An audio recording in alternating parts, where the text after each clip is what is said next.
Unless you're going to do it by yourself. Thought there was more of you down there. Does it go slow enough you don't get like belly weird feelings? He's not going to answer me now. He's not too late. He's ringing the bell. You didn't really We're get only it going to here. be doing about 6 miles per hour. Oh, It only takes 2 minutes to get down there. oh. So we'll be going pretty slow. There you Oh go. God, the change in temperatures are Already? crazy. Yeah, it's going to be colder here in the shaft than where we're going. And we're coming up on 200 feet. Wow. And there's 200. So there was a shaft there, huh? Well, that's just a different level. I mean, a rail? Yeah. Yeah. Did he happen to mention the red light too? Yeah. At 400 feet, you'll actually see that red light bounce off my hard hat. That means we're even with the town of Cripple Creek. We're coming up on it here shortly. It's going to hit your head. Light. Oh, it'll shine on it. I guess I'm going to hit you. And we're halfway there. Oh, wow. We're coming up on the 600-foot level. So they would use a drill to drill this back in the day? Yes. Well, they did most of it by hand. Right. Drilling. God. That's insanity. Here comes 700 feet. Is there still like gold to be found in this? Absolutely. There's a It never lot. stops, right? Oh, yeah. But is it still a working mine? No, not since 1961. Man. So what's the holdup? What's the Government. Oh, regulations then. Yep. And we'll start to slow down. My ears are kind of. Hanging on a 1,000-foot cable right there. How long's this cable been good for? Well, we replace these skips every once in a while, but that cable's original to the 1800s, late 1800s. Wow. I'm totally kidding, sir. Thanks. Watch your figures here. All right. Come on out.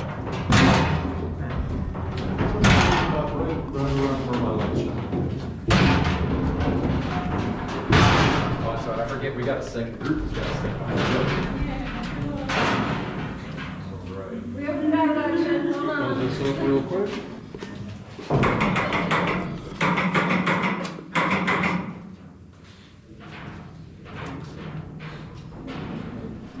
He knows exactly.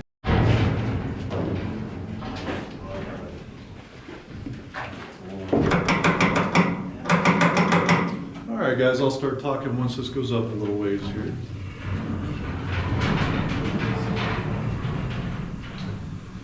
All right, we are officially 1,000 feet underground right now. Just to put that into perspective, that's about the length of the Empire State Building. That's how far into the ground we are. Now, when you guys follow me through here, make sure you walk in between the rails. Try not to walk on either side of those. I don't want you guys tripping or falling, okay? Let's get started. Come on down.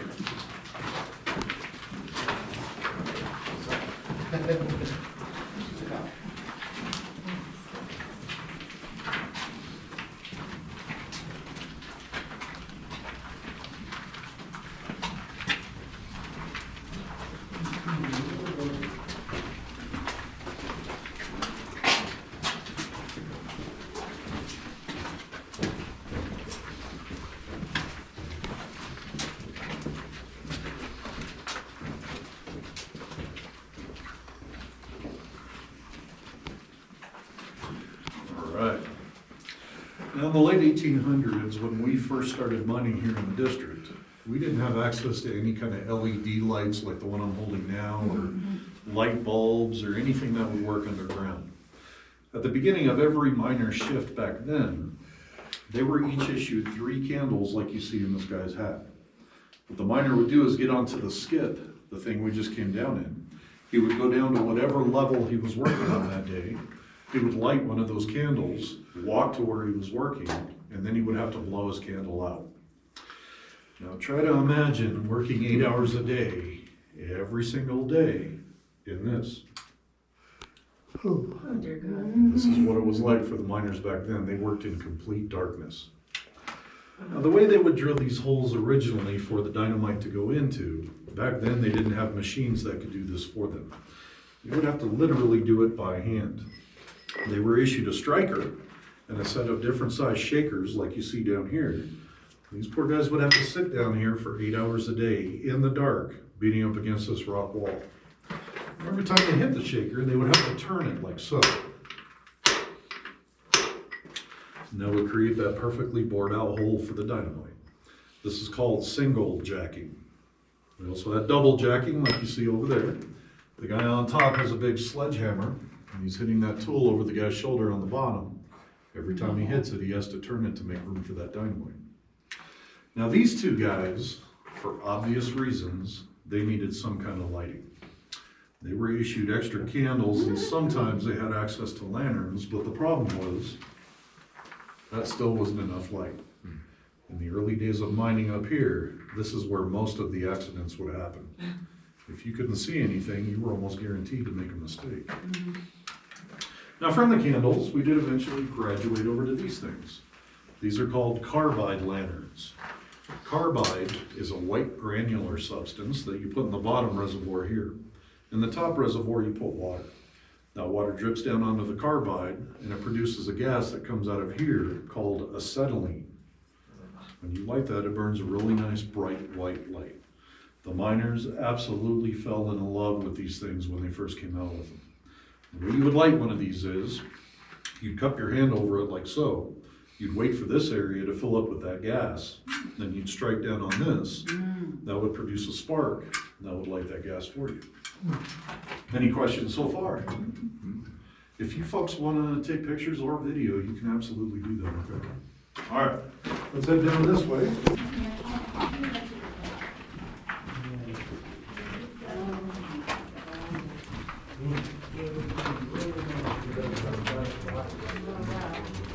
Working in the dark is not really cool. I mean, it didn't seem like it'd be very productive. There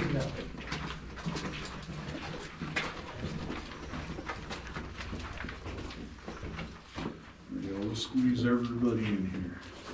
There we go. Oh, actually, let's scoot down just a little bit more. There we go. There we go.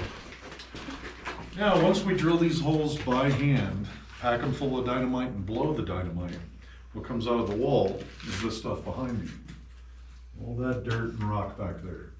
And that's called muck. This guy's job title is he's a mucker. And he has to fill 1.5 of these ore cars up every hour by hand. If he couldn't do that, he was immediately fired. There were people on the surface hoping this guy would mess up so they could have his job. Now these corridors we're walking through, we've had to expand all these to make room for the tour. These used to come down just above a donkey's ears. So if you were 6'1" like I am, or 6'7" like somebody else in this group, this guy over here, you probably wouldn't have lasted in these mines. Now we had a guy from the town of Victor, which is 6 miles from here, and he was a mucker in a lot of the mines here in the district. And he was fired from every single one of those mines because he just couldn't do it. He was my size. Years later, this same guy ended up becoming the world heavyweight boxing champion. His name was Jack Dempsey. He worked down here in these mines. In fact, Jack Dempsey was my great inspiration. I was never related to that guy. What did they used to make? I mean, how much I'll explain that money? a little bit later. Okay, you're gonna tell me. Yeah, absolutely. The water we're seeing first.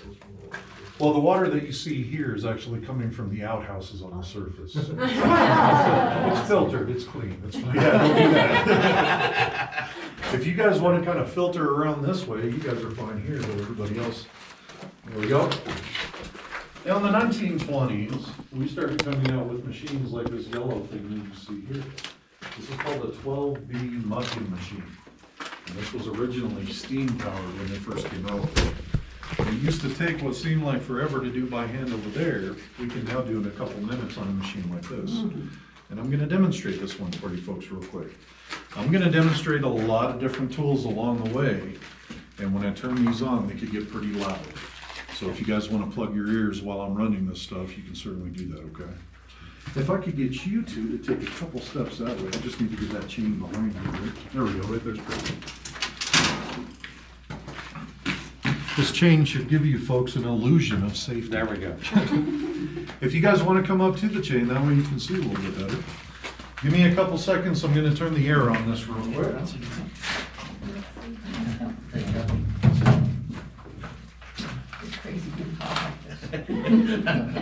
All right, guys, it's about to get loud. If you want to plug your ears, now's the time to do it. Here we go.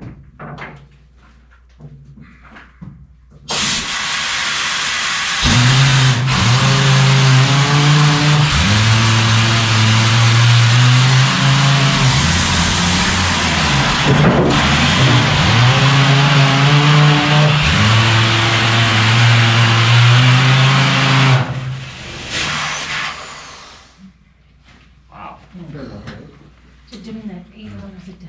What's that? Oh my God. I have to do that 8 hours a day. Absolutely. In fact, I'm a 4th generation miner. I started mining when I was 12 years old, and this was the first machine I ever worked on back then. I guess you had to have a little more head clearance then, more than the donkey when that thing flips up, huh? Well, it actually did yeah, well, no. Once it flips up, a donkey's ears is right about here, so. It's almost the same. Yeah, pretty much. Now that corridor we've been walking through so far, that's called a crosscut. That would start at the shaft. We would blast our way away from the shaft looking for those veins of gold. Once we found a vein, whatever direction it went, that's the direction we would start blasting. And that's called a drift. You guys are about to walk down a drift here shortly. And this one drift by itself goes on for 1 mile. Wow. We're not gonna walk all that today though, I promise.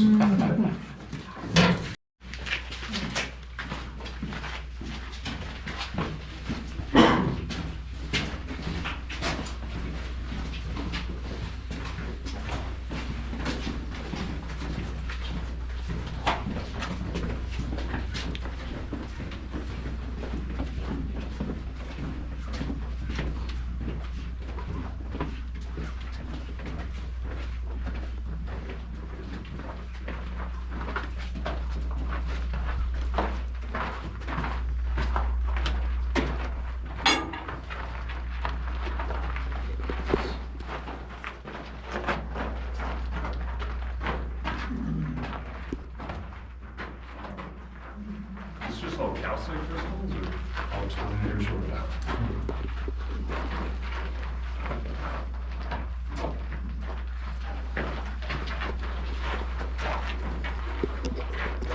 I'll explain it shortly. Now again, in the early 1900s, we started coming out with drills like this one here. This is called a column drill, and this would have been a 2-man operation. One miner would drill a 2-foot, then a 4-foot, and lastly a 6-foot bit into the wall. Once he was done with that hole, his buddy had to help him move this up or down or to the left or right to start another hole. And I'm going to demonstrate this one for you. And everything down here is not quiet. Plug your ears, this one's louder than the last one. Oh wow. Here we go.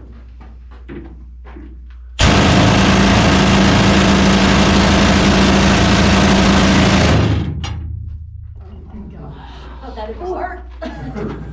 Well, the thing too is that these machines are only running at about 30% capacity. At 100% capacity, you're gonna lose your hearing pretty quick. These old timers had to work in these conditions all the way up until the 1950s without hearing protection or eye protection or anything. In the 1950s, that's when they started coming out with cigarette butts on cigarettes. Those miners would rip those off, put them in their ears, and that's what they had to use as hearing protection back then. Now, once I have a series of holes finished, I will have what's called a blast round. This is where the dynamite goes in. Each one of these holes has 6 sticks of dynamite in them, with the exception of this middle hole, which would be empty, called a reliever hole. When the dynamite around that hole blasts, it'll fracture the rock and force it into that middle hole, kind of loosening everything up for us. The very last sticks to blow are the ones on the bottom, and those are called lifters or kickers. When they go off, they'll kick that muck up in this direction, land right about here, and that's where the mucker comes in and starts shoveling. Now, if there's a stick of dynamite left in the wall that has not exploded, we'll send the new guy down here, give him one of these, and he has to reach back in there and fish that unexploded dynamite out by hand. The problem is, this is a piece of metal. If I were to scrape that hard enough against the rock, I could produce a spark. If I did that inside that hole and I didn't know what I was doing, there's a very good chance I could blow myself up. And stuff like this was happening every single day up here in the district back then. Go on down this way.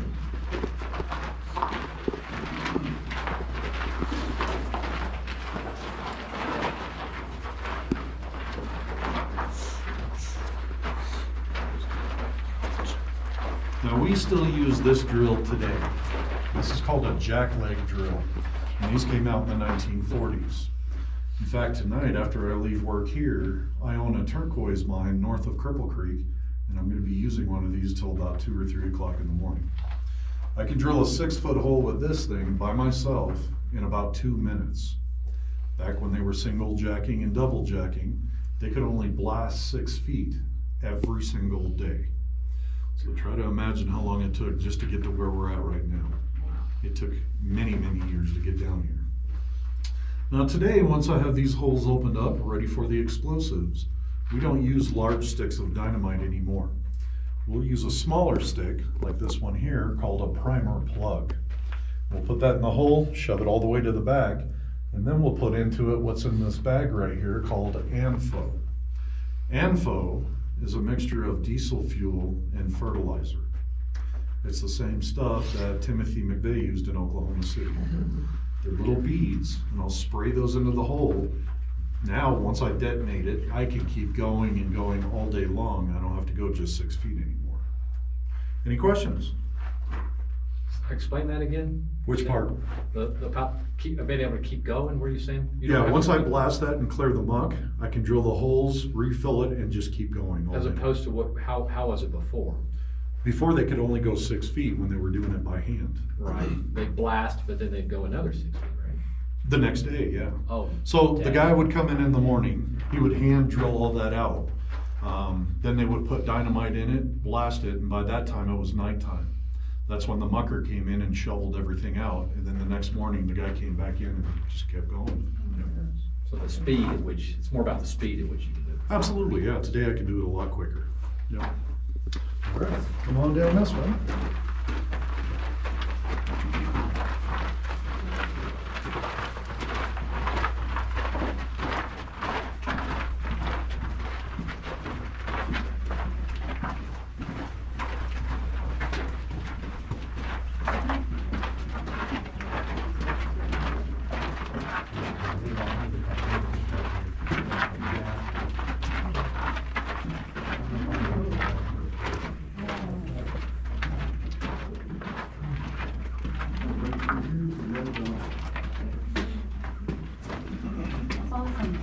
I'll explain that shortly.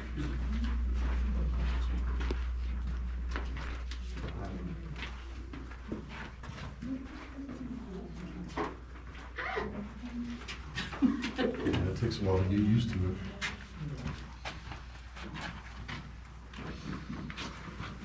Snowing, you mean? That's right, we actually bring the snow down here to keep the gold cool. It's working. That's not what happens. Does anybody have any ideas or guesses what this stuff might be? Gypsum? No. It's Epsom salt. Oh. It's the same stuff you put in your bathtub. Some people use it as a laxative. I personally would never try that myself. But there's so much of it here in the district, if we were able to harvest just the salt, we would make a lot of money off of that. Unfortunately, in some spots, something else leaches out with it called cinnabar. Cinnabar is mercury. If that gets in your system, it can be pretty toxic, so we have to leave it here until we can figure out how to separate the two different elements, which we haven't been able to do yet. But if I were to take you guys down this way, the salt gets so deep in spots that it comes all the way up to my knees. And I have to wade through it like a snowbank. But you guys can touch it. It's safe to touch with your hands. Just make sure you don't lick the walls. It does not taste like snozberries. And this formed after all the drilling, it just kind of just formed itself? No, we have, well, yes and no. We have so much water that's trapped behind these rocks. When the water finds its way through the different cracks and crevices, it'll bring with it whatever element is in its path. Once it hits oxygen, that's when it starts to solidify like this here. So here we have a lot of salt, but in other parts of the mine, something else comes out with the same process like this here. And I'll show you that a little bit later. It's not round loose and stuff. Back here, over that. Yeah, Oh, touch. just don't eat it. Can you sit down? See if it gets going.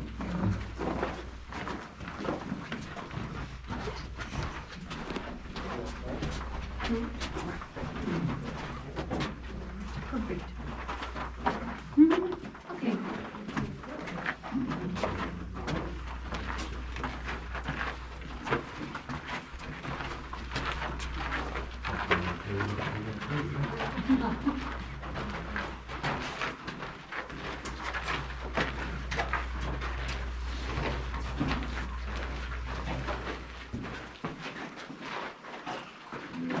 Short people. Now, approximately 35 million years ago, there used to be a volcano right where we're at now.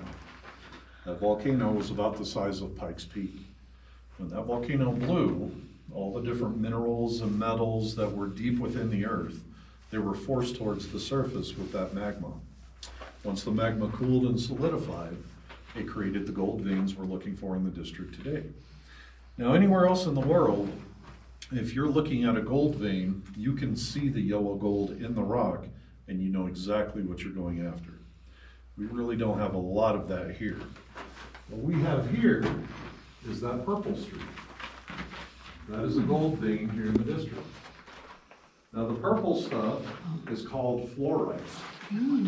Fluorite by itself is virtually worthless, but that's what the gold is going to reside within. That gold is going to be all through that fluorite vein. Once we get enough of this to the surface, there's a couple different ways we can process this to extract the gold out. One is a chemical process where we use cyanide and basically a whole bunch of stuff you never want to mess with unless you know what you're doing. The other is to do what I do. I will crush this up into a powder. I'll put it into a big oven called a kiln. I'll get that up to 1800 degrees for about an hour. During that time, that gold will liquefy and hopefully pool together.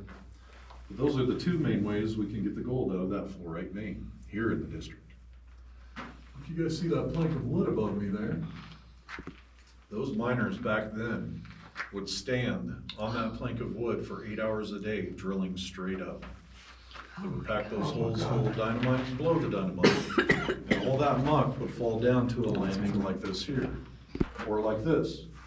That's where this machine comes in, called a slusher. That slusher would drag a slusher bucket across the ground, bringing the gold ore with it. It would drop it down ore chutes like these to the level below us into these ore cars. And from there, the donkeys would drag those back to the shaft for us. And I'll talk more about the donkeys a little bit later. Any questions? Awkward silence. All right, we'll head down this one.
Now, when Theodore Roosevelt was president, he decided to tour the district to see what all the talk was about. People were becoming millionaires overnight here in the district back then. When he came into the mines to see how we operated them, he saw we were using the donkeys. Those donkeys were born underground, they lived their whole lives underground, and they died underground. Most of them were blind because they were never introduced to any light except candlelight every once in a while. Well, he didn't like that very much, so he made it a law to where we couldn't really use the donkeys anymore, so we had to take them to the surface and let them go. After that, those miners had to push these ore cars by hand all the way back to the shaft. Now, it's not really that far from here, but if you're a half a mile or so back that way, and that's your only job all day long, you're probably not gonna last long doing that. But they did it for several years until Mollie Kathleen's son Perry invented one of these. This is called a Perry tram. Fill this up with air, hit a little button in the back, and now we can push and pull multiple carts back to the shaft. We don't have to do it by hand anymore. Does anybody know what these things are called sticking out of the ceiling? Tights. Stalactites, that's right. Stalactites are up top, stalagmites are the ones that are forming on the bottom like these. Again, in other parts of the world, these take millions of years to grow, but not here because we have all that water dripping through. That water brings whatever's in its path. Once it hits oxygen, they solidify like these. In fact, that black one there's a couple more over here. These stalactites are made out of rust. Anybody know what the green stuff on the walls might be? Copper? Exactly, oxidized copper. We have gold, silver, platinum, turquoise. I recently discovered opal up here in the district, plus a bunch of other stuff. It's all hiding behind these walls, just waiting for us to come get it. And we are trying desperately to do that every day. Any questions? So there's still mining going on somewhere in these? Yeah, well, not, yes and no. If, on the surface, did you see where they're tearing the mountain down behind us? That's an active gold mine up there. That's called Newmont Mining. Those guys are pulling anywhere between 1.2 and $3 million out of the ground every day. Wow, where's it go? Not into my Their pocket. pockets. Not into mine. That's the ones, have you not been over there? That's one door right there. And you can stand on the counter and look at it from the backside. Oh, really? That's really cool. Is that the one we're talking about? Yeah. Huh. Yeah, I see how that happens. They're just like strip mining, basically.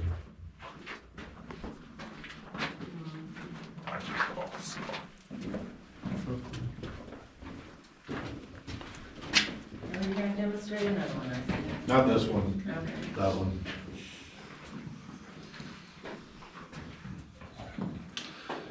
Now this tool here helped kill more miners than anything else down here. This is called a wiggle tail stopper drill. Those miners would stand on that plank of wood for 8 hours a day, sometimes 200 or 300 feet in the air, doing this all day. While they're doing that, this bit would jackhammer straight up and down into the ceiling to create the holes for the dynamite to go into. Now the tool itself didn't kill these guys. It was all that dust coming down they were breathing in. We have silica in these rocks. Silica is glass. If you breathe that in dust form, it attaches to your lungs, and every time you cough, you're shredding your lungs apart. During this era, most of the miners didn't live past 35 years old. They nicknamed this the Widowmaker because it killed tens of thousands of miners back then. Now, once they figured out what was killing everybody, they took a tank like this one here and that one over there called a jack tank. These would be full of water. And now as we're drilling, that water's squirting up through the end of this, and it's turning that dust into mud. We don't have to breathe it in anymore. And I am going to demonstrate this one for you. In my opinion, this could be the loudest one on the tour. So if you're going to plug your ears, this is probably the one to do it on.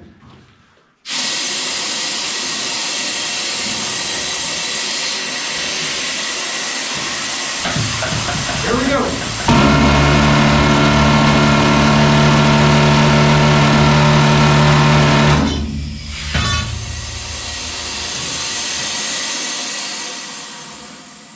Interesting. Wait, waking up the neighbors. Absolutely. Now, they still use these in some third world countries, like parts of Africa, the Middle East, and Arkansas.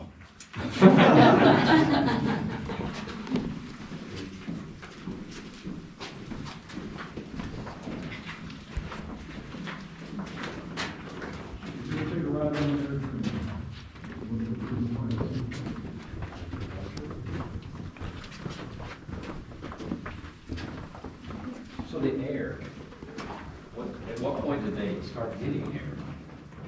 Like compressed air? Yeah. The 1920s. We actually started getting electricity in the early 1900s, and from then, that's when they started coming in with air Yeah. compressors. Are we loading up? Yeah, go ahead.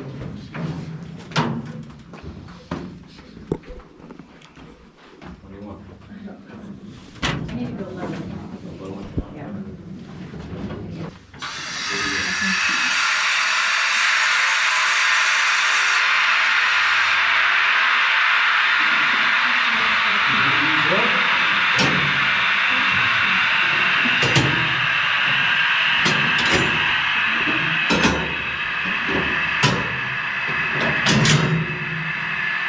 All right, guys, before we take off, I am going to need everybody to go ahead and put your seatbelts on. Guys, there's no seatbelts.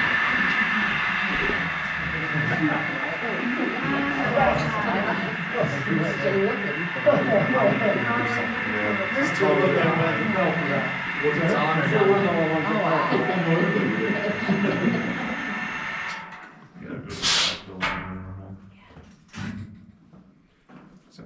All right. Arrival back there. Here we go. There's no dust.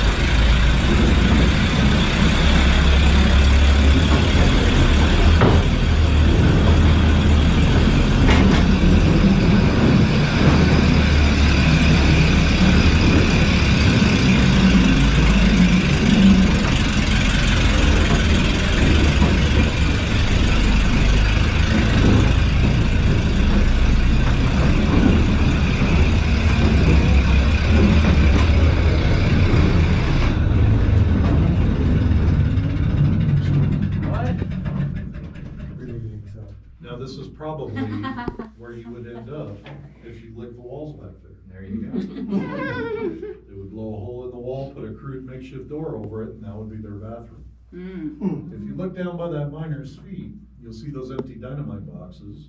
We would convert those into what's called a honey pot, or the toilets. Now, most of the miners back then were getting paid $3 a day.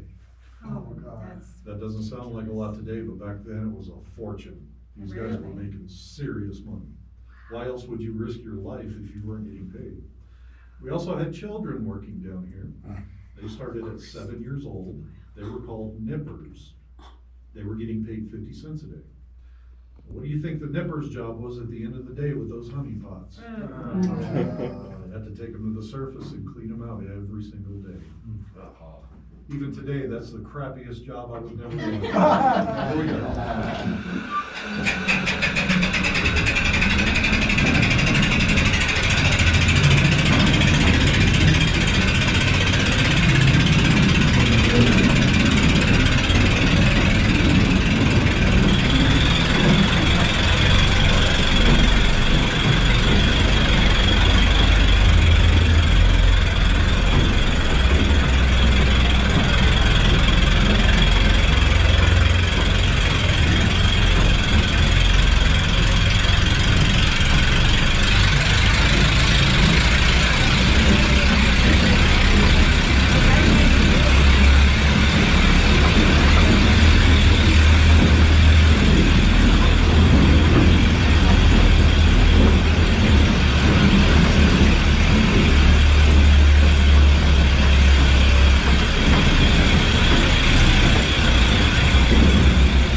area that we're in now, this would have been a tool staging area or a junction. And you'll notice how these crosscuts and drifts all come together to form a room like this. They did that for a reason. If a miner down any one of these corridors needed a tool, he would send that nipper down here to grab it for him. But if the miner needed a specific type of tool that wasn't readily available, there would have been a blacksmith over there that would have to make it for him while the kid waited. Wow. I'm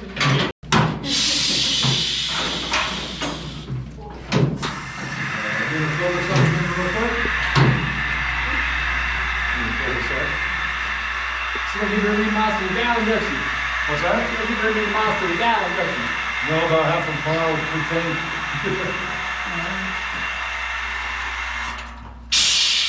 All right.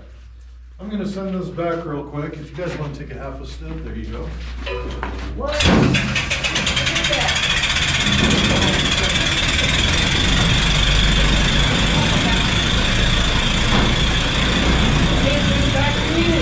What's that? I know how to get out of here. All right, guys, we'll walk down that way. If you wanna walk down there and open that gate and walk into that room for me.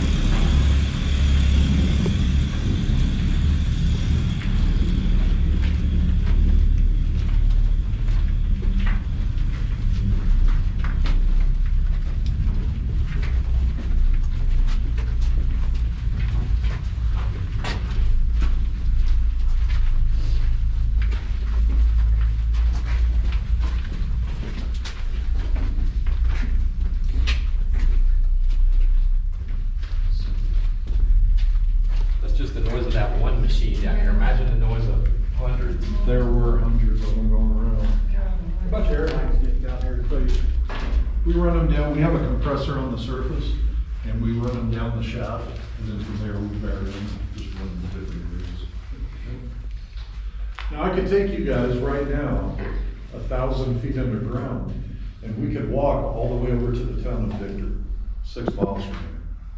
The reason we can do that is because most of these crosscuts and drifts, they're all connected to each other for one reason. And that's the air that we're breathing right now. It's fresh air coming in from the town of Victor. The problem is at night when we're not here, the town of Victor can walk over here. That's why we have to lock these gates up at night. We have cameras all throughout this room.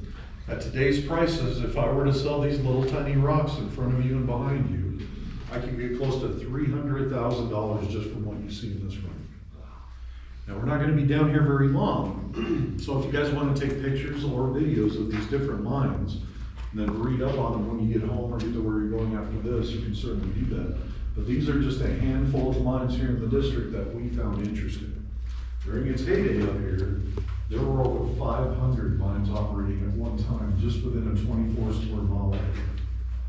Take a look around. Why didn't they go any wider than this? That's all wider than gold that flows through. Well, no, not necessarily. The gold vein up here could be a centimeter wide, all the way to just incredible, like the size of this room here. So what they would do originally is walk the surface. They would find outcroppings of rocks like these. They would have those tested, and if they came back with any gold in them, they would sink a shaft right next to where they found it. They would go down 200 feet to low underneath the vein and go straight up. Now, the reason they were going up towards the surface is because gravity is working for you. When you blast that dynamite, all that mud falls down, you don't have to dig on top of it. Once that vein is depleted going up, they would go back to the shaft and just continue that cycle. Now, when I was a kid up here, none of the roads in Cripple Creek were paved. They were all dirt roads. When those roads washed out from the rain or the snow, they would take dirt from one of the turquoise mines and they would cover the road with it. And every single day when I was a kid, I would walk up and down the streets with a squirt bottle and a spoon, and I would pick up pieces of turquoise. And back then, we used to find chunks of it laying around everywhere. Then they started doing research on the turquoise and they found out it's incredibly rare for a few reasons. But the main reason is you could be holding a chunk of turquoise and have a yellow gold vein running right through the middle of it. We've got a little piece right here, this round piece. And once they found out there was gold in the turquoise, they stopped paving the roads with it. But this is the stuff, this is actually my mine that I own, the Roanoke mine. Now I can only work 6 or 7 months out of the year up here underground. That's why I have to go work it tonight till 2 or 3 in the morning. Because in the spring and in the fall, those months there, when the weather comes in, the barometric pressure drops here in the district, it squeezes against these rocks and it leaches out a gas called carbon dioxide. If you get caught up in that stuff, you're pretty much a goner. So we don't really mine that much during the winter up here. So whatever I find in the summer, I'll stockpile it till the fall, and then I'll sell off little pieces of it to get me through the winter. And then next summer I just start all over again. And there's nothing I would rather do. I actually feel safer underground than I do on the surface. There's no politicians down here. It's like, there's not much earth shift? No. Very little? Not this far down. Up towards the surface, there's a lot. If you drive over to Victor, you'll see a lot of the old telephone poles that are at this angle. And that's because those plates hit the pole and it shoves it over like this. Yeah, that came out of mine. Do you sell your stuff somewhere? Usually what I do is I'll take it down to places like Gallup, New Mexico and different areas like that. And I'll sell it to the Native American folks down there, and they make beads and jewelry. Yeah, it's a big Native American side. But we've got some for sale up in the gift shop. up Okay, there, good, so, good. yeah. I need some new turquoise. Now what we Turquoise do is every more day, valuable. what's Is that? turquoise more valuable? I mean, it's really come back around. Turquoise is pretty valuable. Well, it can be, yeah. One of the other reasons it's rare up here is because only 1% of the turquoise in the world is natural, which means I can take it out of the ground, polish it up, and make jewelry out of it right then and there.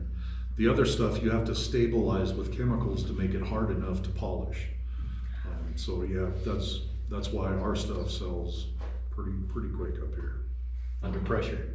What's that? Under pressure. Right. Now, what we do every day before we give tours, we will come down here and we'll do an inspection on the mine to make sure it's safe. We'll go over to one of the veins that I can't show you because it's dangerous to get to it. We'll get some of the rock out of the wall, crush it up into smaller pieces, bring it back down here, put it into this ore car, and I'm going to give each one of you a piece of gold ore to take home with you. Except you, you're way too excited. There we go, I'll find you guys some pieces here. Some really nice pieces. So what I'm looking for is the darker colored stuff. What's this one? Yep, that's it. Now, if I were to give you a piece like this, I wouldn't feel good about myself. This is what we call leverite. If you find a rock like this, you want to lever right there because it's Leave it not right worth there. It anything. ain't worth it ain't worth nothing. Nope. Well, Is that a good one? Imagine having to tote Yep. this stuff like That this. one? This one is insane. thank you. You're welcome. You're welcome. How much does one of these carts weigh? Can I take Or- this? One ton. Thank you. Yep. Thank you. 3,000, 2,000. That's just like regular gravel. Mm-hmm. There you go. Thank you. So to extract this, they crush the whole thing into powder? That's what I do. If you look at, I think it's G over here, that's roasted gold ore. That's what I do with mine. You can see how that gold just, once it got hot enough, it just bubbled up out of that rock. Oh, that's by heating it versus crushing it, Right. powderizing. Well, that, I crushed it up because I can get more of it into that kiln Oh, rather than okay. putting large rocks in there. Now, if you go to the surface, you can see that active mine up there. What they do is they'll dump it over the side of the hill, and then they'll Yeah. spread that cyanide solution over the top of it. The cyanide leaches the gold out of the rock. And then from there, it goes into these big pools called leach pits, where it sits in cyanide for a little while, and then from there, it goes off to be further processed. We So learned with that all on the that train. cyanide, that material's not safe to be around, right? Well, none of the locals drink out of the faucet up here, that's for sure. We drink bottled water. But they'll just spray it out there, which is insane to me. I don't. Yeah, so once it's, I mean, basically there's gold laying out there on the ground right now, right? Yeah. Well, the reason we can't mine down here today, I think gold today is right around $2,500 an Yeah, ounce. it just hit a high the other day. And 1 ounce of gold will fit into a teaspoon. It's not that much gold, but it's worth a lot of money. We would still be able to mine down here today, but we messed up and invited a bunch of geologists up here to snoop around.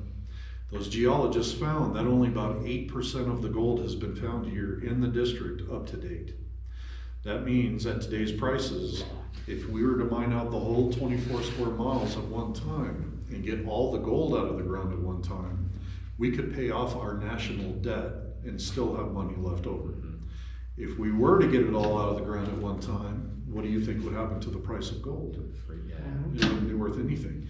That's why the government has certain rules and regulations preventing most people from mining up here. Now, since I'm a fourth generation miner, and most of us working here are either third or fourth generation, we've been grandfathered in, so we're allowed to mine up here. But if somebody new were to come to town, they would have to pay lots of money up front just to fill out the paperwork for the permits. Then you have to buy equipment and hire people, and it's just not really cost effective for most people to do that. Yeah. Well, head down this way. All right.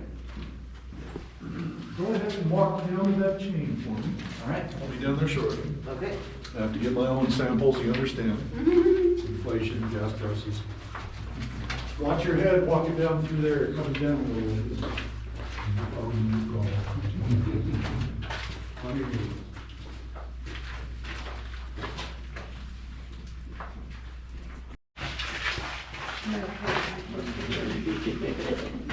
Okay. Don't jump. All right, okay.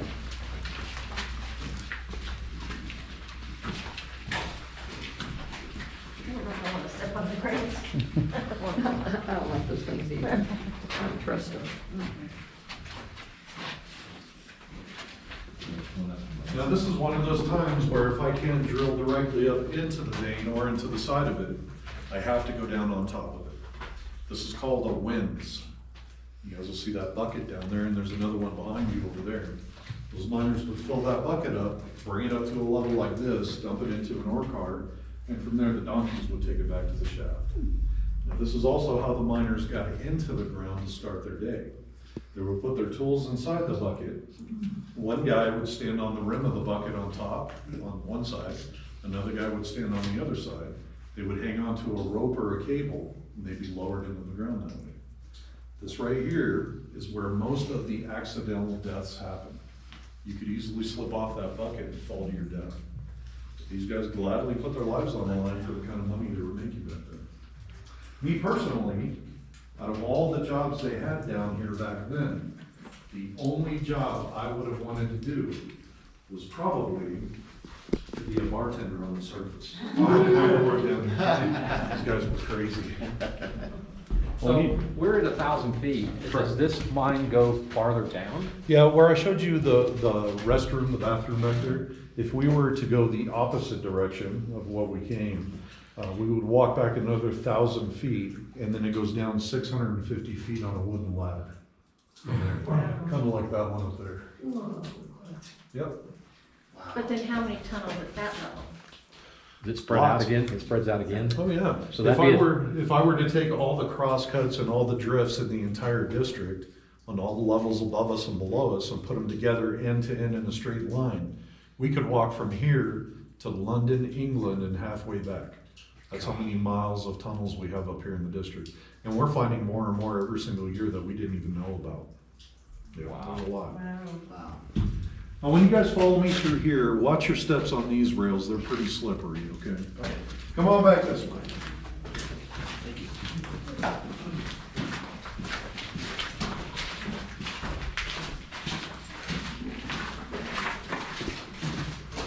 That's where we just came from. That's the tool room down there.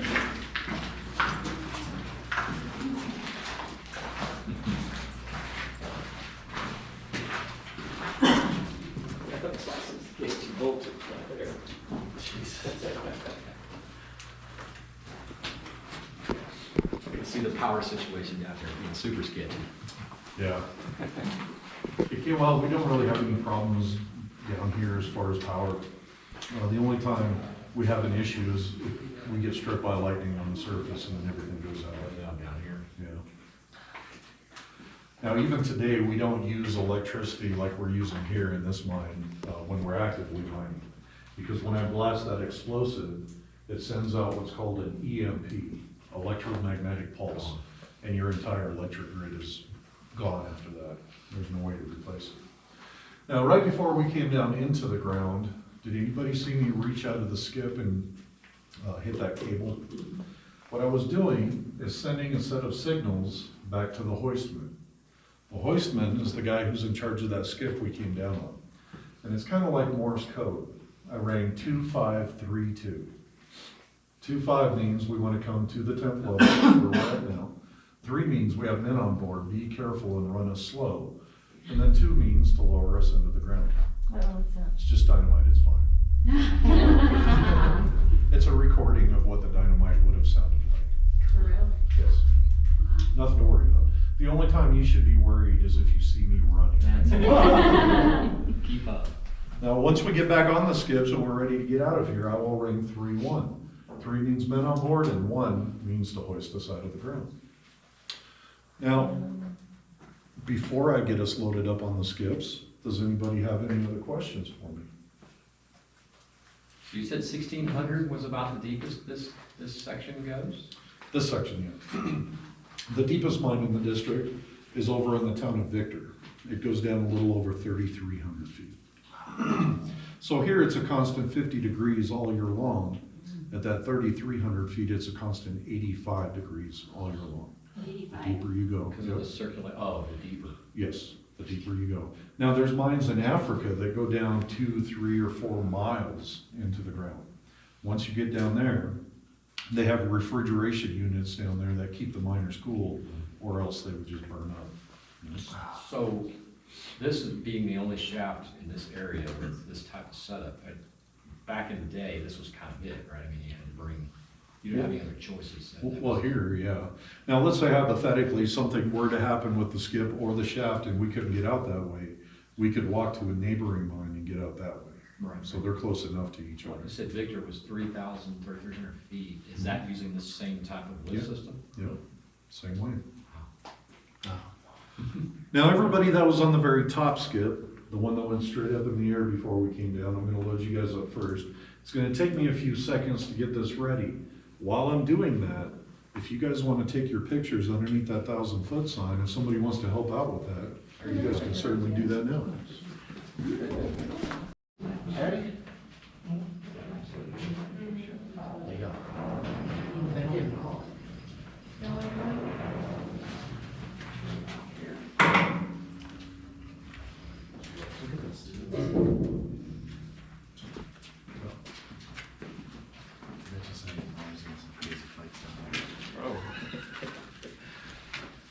We had a chisel and they wanted a chisel. The elevator.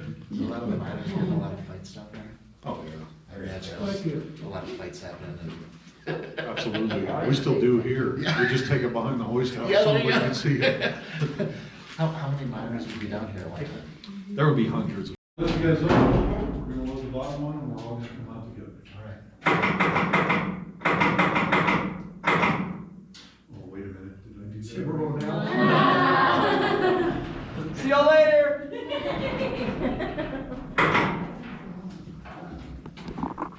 Guys, come on in.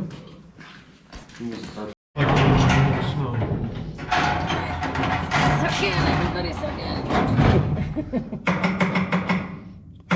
Here we go. Take a few minutes to get out. So why do they not light the shaft on the way up? Back then? Now. Oh, it's just spooky and mysterious. There you go. I don't want, I'm closing my eyes even though it's dark. You said because you're I have third or vertigo. fourth generation, Oh. you can mine here. Yes. What can you mine? I mean, where can you mine? Well, if you own your own property, the property I have, it's been handed down through the generations to me. Oh, okay, I Yeah. thought you meant here at this site. No, they Okay. haven't mined here since 1961. Well, that's what I thought. So I thought, Can why you did buy they do in, that? can you Okay. buy in Cripple Creek or in Victor, and if you bought a lot, piece of property and a house on it? Not, well, you can, but it would cost a lot of money for the permits. Oh, okay.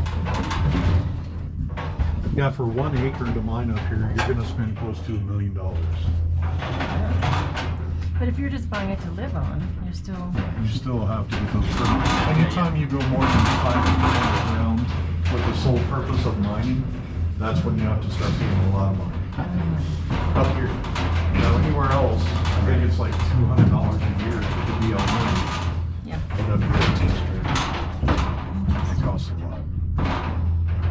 You say the district, that being the whole group of small towns here? Well, kind of. The district is 24 square miles around us. It's the caldera. The caldera is the outer circumference of the volcano. Ah, so that's what the area. Yep.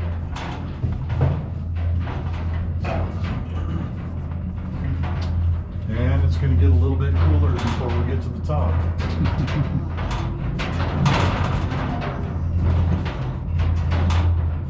Here we go.